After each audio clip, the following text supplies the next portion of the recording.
Akkam jirtu kabajamtootaa fi hordoftoota Oromoo Teekinooloojii. Har'a barnoota keenya keessatti miiseejii waasappii namni nu ergee balleesse akkamittiin dubbisuu dandeenya waliin ilaalla. Amma xumura qophii keenyaatti nu waliin taa'aa. Chaanaalii keenya sabskiraayib, laayik gochuun hin dagatina. Amma gara barnoota keenyaatti yeroo seenu miiseejii waasappiidhaan nu ergamee ka'ee deebisanii balleessan akka nu dubbisneef dogoggoranii erganii ka'anii balleessan akkamittiin dubbisuu dandeenya waliin ilaalla. Amma xumura qophii keenyaatti nu waliin ta'a. Anti delete isheetu kana buufanna applicationii anti delete isheetu kana buufanna karaa salphaa ta'een Play Store keessan seentu. Hayyee ergi seentanii ifama daataa toon baay'ina seene.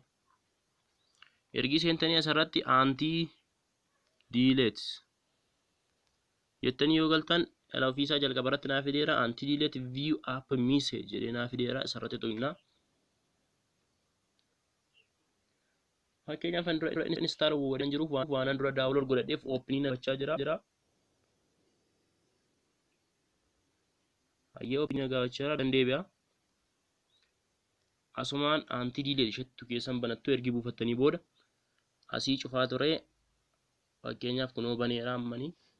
Miiseejii nam tokko nu ergee akkamittiin ilaaluu dandeenya isa immoo miiseejii fakkeenyaaf nan ergaa bilbila tokkoon. Amma miiseejiin ergameera.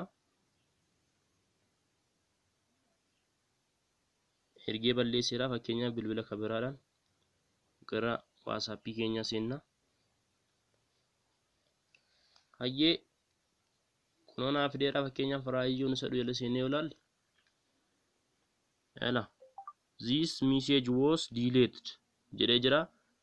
Miiseejiin ni balleesse kan akkamittiin dubbisna jedhuuf immoo gara applicationii sila buufanne anti delete keenya seenna.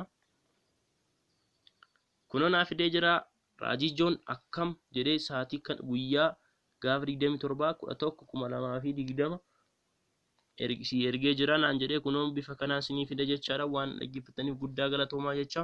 Akkam inni jedhe kunoo akkam jedhee naa barreessee balleessee fakkeenya sinii fudhachuufidha waan biraa jedhee balleessuu danda'a akkasittiin dubbisuu dandeenya jechaadha. Waan dhaggeeffataniif guddaa galatoomaa jecha. Chaanaalii keenya subscribe like gochuun hin dagatina. Amma qophii biraa walitti deebinuutti turtii gaarii sinii